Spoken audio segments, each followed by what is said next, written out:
Hi hello ನಮಸ್ತೆ, welcome back to ಮಮ್ಮ ಸವಿರುಚಿ channel.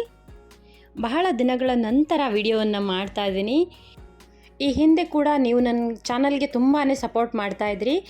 ಈಗಲೂ ಕೂಡ ಇನ್ನು ಮುಂದೆ ಕೂಡ ನಿಮ್ಮ ಸಪೋರ್ಟು ಹೀಗೆ ಇರುತ್ತೆ ಅಂತ ಅಂದ್ಕೊಂಡಿದ್ದೀನಿ. ಹೊಸಬರು ನನ್ನ ಚಾನಲನ್ನು ಫಸ್ಟ್ ಟೈಮ್ ನೋಡ್ತಾ ಇದ್ದರೆ ದಯವಿಟ್ಟು ಸಬ್ಸ್ಕ್ರೈಬ್ ಮಾಡ್ಕೊಳ್ಳಿ. ವಿಡಿಯೋ ಇಷ್ಟ ಆದರೆ ದಯವಿಟ್ಟು ಒಂದು ಲೈಕ್ ಕೊಡಿ. ಇವತ್ತು ನಾವು ನ್ಯಾಚುರಲ್ ಆಗಿ ಕೋಕಮನ್ನು ಹೇಗೆ ಮಾಡೋದು, ಕೇವಲ ಎರಡು ಪದಾರ್ಥಗಳನ್ನು ಬಳಸ್ಕೊಂಡು ಈಸಿಯಾಗಿ ಕೋಕಮನ್ನು ಮಾಡ್ಕೊಳ್ಬೋದು. ನೀವು ಕೂಡ ನಿಮ್ಮ ಮನೆಗಳಲ್ಲಿ ಕೋಕಮನ್ನು ರೆಡಿ ಮಾಡ್ಕೊಳ್ಬೋದು. ಹೇಗೆ ಮಾಡೋದು, ಅದರ ಪ್ರೊಸೆಸ್ ಹೇಗಿರುತ್ತೆ, ಅದನ್ನು ಹೇಗೆ ಸ್ಟೋರ್ ಮಾಡ್ಬೋದು, ಹಾಗೆಯೇ ಅದರ ಬೆನಿಫಿಟ್ಸ್ ಏನು ಎಲ್ಲನೂ ಈ ವಿಡಿಯೋದಲ್ಲಿ ತಿಳ್ಕೊಳ್ಳೋಣ.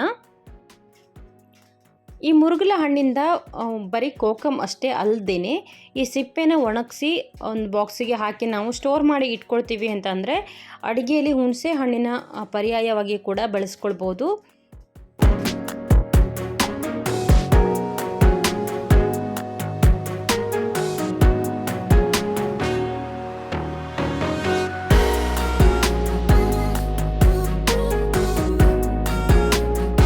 ಫಸ್ಟು ನಾವು ಮುರುಗಲ ಹಣ್ಣು ಅಥವಾ ಪುನರ್ಪುಳಿ ಹಣ್ಣನ್ನು ಕೊಯ್ಕೊಂಬಂದು ಒಂದು ಬಟ್ಲಿಗೆ ಹಾಕಿ ಇಟ್ಕೊಂಡಿದ್ದೀವಿ. ಇದನ್ನು ನೀಟಾಗಿ ತೊಳೆದು ಒರೆಸಿ ಇಟ್ಕೊಂಡಿದ್ದೀವಿ. ಇದರಲ್ಲಿ ಸುಮಾರೊಂದು 30-40 ಹಣ್ಣು ಇರ್ಬೋದು ನಾವು ಮಾಡ್ತಿರೋದು ಇವಾಗ. ಇದರೊಳಗಡೆ ಇರೋ ಬೀಜನ ಫಸ್ಟು ತೆಗೆದು ಸಪ್ರೇಟ್ ಮಾಡಿ ಇಟ್ಕೊಳ್ಳೋಣ. ನೋಡಿ, ಈ ರೀತಿಯಾಗಿ ಕಟ್ ಮಾಡಿ ಒಳಗಡೆ ಇರೋ ಬೀಜನ ನಾವು ತೆಗೆದಿಟ್ಕೊಳ್ತಾ ಇದ್ದೀವಿ. ಎಲ್ಲ ಹಣ್ಣನ್ನು ಇದೇ ರೀತಿ ಪ್ರೊಸೆಸ್ ಮಾಡ್ಕೊಳ್ಳೋಣ. ಇದರ ಬೀಜದಿಂದ ಕೂಡ ನಾವು ಎಣ್ಣೆನ ಮಾಡ್ಕೊಳ್ಬೋದು. ಅದಕ್ಕೂ ಕೂಡ ಕೆಲವು ಪ್ರೋಸೆಸ್ಗಳಿದ್ದಾವೆ. ನಾವು ಈ ರೀತಿಯಾಗಿ ಎಲ್ಲನೂ ಬೀಜ ತೆಗೆದು ಸಿಪ್ಪೆನ ಮಾತ್ರ ಹೇಗೆ ಇಟ್ಕೊಳ್ಳೋಣ. ಆನಂತರ ಇದಕ್ಕೆ ನಾವು ಈ ಸಿಪ್ಪೆಯ ತುಂಬ ಸಕ್ಕರೆಯನ್ನು ಹಾಕ್ಕೊಳ್ತಾ ಹೋಗಬೇಕು. ಈ ರೀತಿಯಾಗಿ ಎಲ್ಲ ಮುರುಗಲ ಹಣ್ಣಿನ ಸಿಪ್ಪೆಗಳಿಗೂ ಕೂಡ ತುಂಬ ಸಕ್ಕರೆಯನ್ನು ಹಾಕ್ಕೊಳ್ತಾ ಹೋಗೋಣ. ಅದು ಸಿಪ್ಪೆ ಎಷ್ಟು ಹಿಡಿಸುತ್ತೋ ಅಷ್ಟು ಸಕ್ಕರೆಯನ್ನು ನಾವು ತುಂಬಿಕೊಳ್ತಾ ಹೋಗಬೇಕು.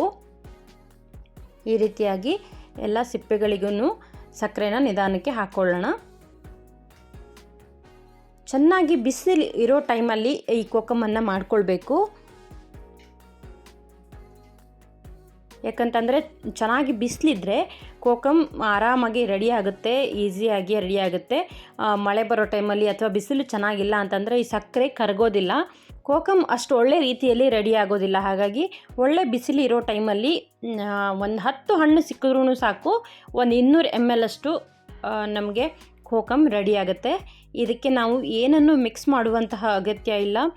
ಕೇವಲ 2 ಪದಾರ್ಥಗಳನ್ನು ಬಳಸ್ಕೊಂಡು ನಾವು ಕೋಕಮನ್ನು ಮನೆಯಲ್ಲೇ ಶುದ್ಧವಾಗಿ ಮಾಡ್ಕೊಳ್ಬೋದು.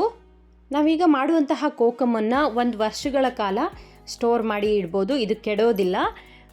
ಎಲ್ಲ ಸಿಪ್ಪೆಗಳಿಗೂ ಸಕ್ಕರೆಯನ್ನು ಹಾಕಿದ್ದಾದ ನಂತರ ಇದನ್ನು ಬಿಸಿಲಿಗೆ ಒಂದು 4-6 ತಾಸಷ್ಟು ಬಿಸಿಲಿಗೆ ಇಡಬೇಕು. ಒಳ್ಳೆ ಬಿಸಿಲಿಗೆ ಒಂದು 4-6 ತಾಸು ಇಟ್ಬಿಟ್ರೆ ಪಕ್ಕ ಕೋಕಮ್ ರೆಡಿ ಆಗುತ್ತೆ. ಆದ ನಂತರ ಈ ಸಿಪ್ಪೆನ ಎಸೆಯೋದು ಬೇಡ, ಇದನ್ನು ಕೂಡ ಸ್ಟೋರ್ ಮಾಡಿ ಹಾಗೆಯೇ ಇಟ್ಕೊಳ್ಬೋದು. ಅದಾದ ನಂತರ ನಿಮಗೆ ತೋರಿಸ್ತೀನಿ ನೋಡಿ. ಈ ರೀತಿಯಾಗಿ ಸ್ಟ್ರಕ್ಚರ್ ಬಂದಿರುತ್ತೆ. ಎಲ್ಲನೂ ಸಕ್ಕರೆ ಎಲ್ಲ ಮೆಲ್ಟಾಗಿ ಕೋಕಮ್ ರೆಡಿಯಾಗಿದೆ. ಜೇನು ತುಪ್ಪದ ಥರ ಇರುತ್ತೆ, ನಿಮಗೆ ಕ್ಲಿಯರಾಗಿ ಕಾಣಿಸುತ್ತೆ ನೋಡಿ ವಿಡಿಯೋದಲ್ಲಿ. ಇದನ್ನಿವಾಗ ಒಂದು ಲೋಟಕ್ಕೆ ಹಾಕ್ಕೊಳ್ಳೋಣ. ನೋಡಿ, ಜೇನು ತುಪ್ಪದ ಥರ ಇದೆ ಸ್ಟ್ರಕ್ಚರ್. ಇದು ತುಂಬಾ ನೀಟಾಗಿ ಬಂದಿರುತ್ತೆ. ಇದನ್ನು ನಾವು ಒಂದು ಬಾಟ್ಲಿಗೆ ಹಾಕಿ ಸ್ಟೋರ್ ಮಾಡಿ ಇಟ್ಕೊಳ್ಬೋದು. ನಮಗೆ ದೇಹದಲ್ಲಿ ಪಿತ್ತದ ಅಂಶ ಜಾಸ್ತಿ ಆದಾಗ ಈ ಮುರುಗಲ ಹಣ್ಣನ್ನು ಖಾಲಿ ಹೊಟ್ಟೆಯಲ್ಲಿ, ಅಂತಂದರೆ ಬೆಳಗ್ಗೆ ಎದ್ದ ತಕ್ಷಣ 1 ಗ್ಲಾಸು ನೀರಿಗೆ 2 ಸ್ಪೂನು ಕೋಕಮನ್ನು ಹಾಕ್ಕೊಂಡು ಕುಡಿಬೇಕು. ಒಂದು 2-3 ದಿನ ನೀವು ಕುಡಿದು ನೋಡಿ, ನಿಮಗೇನೆ ರಿಸಲ್ಟ್ ಗೊತ್ತಾಗುತ್ತೆ. ಪಿತ್ತದ ಅಂಶ ಬಾಡಿಯಲ್ಲಿ ಕಂಪ್ಲೀಟಾಗಿ ಕಡಿಮೆ ಆಗುತ್ತೆ. ಅಷ್ಟೇ ಅಲ್ಲದೆ ಹುಣಸೆ ಹಣ್ಣಿನ ಪರ್ಯಾಯವಾಗಿ ಅಡುಗೆಗೆ ಕೂಡ ಈ ಸಿಪ್ಪೆನ ಬಳಸ್ಕೊಳ್ಬೋದು. ಇಷ್ಟೊಂದೆಲ್ಲ ಪ್ರಯೋಜನ ಇರುವಂತಹ ಪುನರ್ಪುಳಿಯ ಕೋಕಮನ್ನು ನೀವು ಕೂಡ ಒಂದು ಸಲ ಟ್ರೈ ಮಾಡಿ ಹೇಗೆ ಬಂತು ಅಂತ ಕಮೆಂಟ್ ಬಾಕ್ಸಲ್ಲಿ ತಿಳಿಸಿ. ಇದರಿಂದ ಸಿಗೋ ಹೆಲ್ತ್ ಬೆನಿಫಿಟ್ಸನ್ನು ನೀವು ಕೂಡ ಪಡ್ಕೊಳ್ಳಿ. ವಿಡಿಯೋನ ಕೊನೆ ತನಕ ನೋಡಿದ್ದಕ್ಕೆ ಧನ್ಯವಾದಗಳು. ಮರಿದೇನೆ ವಿಡಿಯೋಗೆ ಒಂದು ಲೈಕ್ ಕೊಡಿ. ಫ್ಯಾಮಿಲಿ ಹಾಗೂ ಫ್ರೆಂಡ್ಸ್ಗೆಲ್ಲ ಶೇರ್ ಮಾಡಿ. Thank you for watching. Have a nice day.